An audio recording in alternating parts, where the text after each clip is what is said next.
Chapter 21, The Queen's Last Words. The Queen loved soup.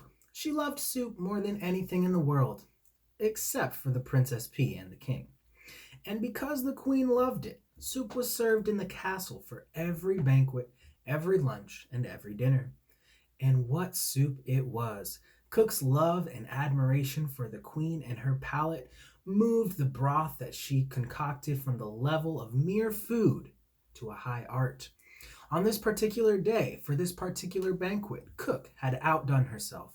The soup was a masterwork.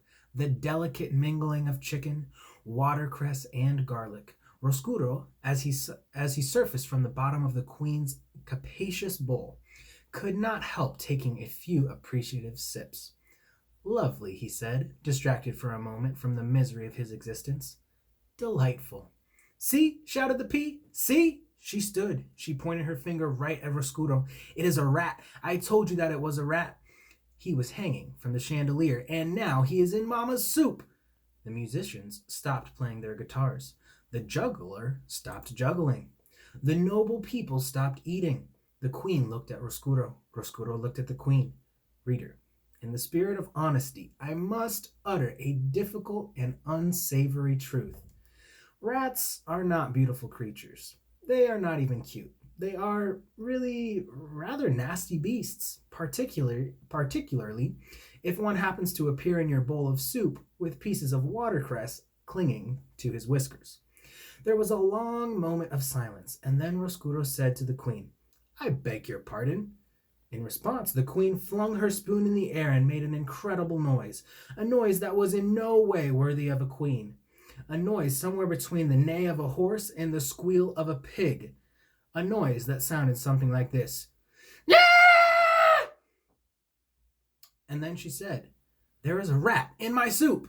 The Queen was really a simple soul, and always, her whole life, had done nothing except state the overly obvious.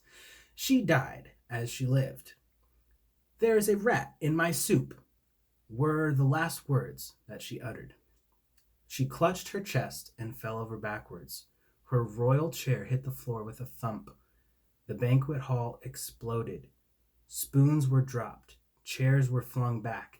Save her! Thundered the King. You must save her! All the King's men ran to try to rescue the Queen. Roscuro climbed out of the bowl of soup. He felt that, under the circumstances, it would be best if he left. As he crawled across the tablecloth, he remembered the words of the prisoner in the dungeon, his regret that he did not look back at his daughter as he left her. And so Roscuro turned. He looked back, and he saw that the princess was glaring at him. Her eyes were filled with disgust and anger. Go back to the dungeon, was what the look she gave him said. Go back into the darkness where you belong. This look, reader, broke Roscuro's heart. Did you think that rats do not have hearts? Wrong.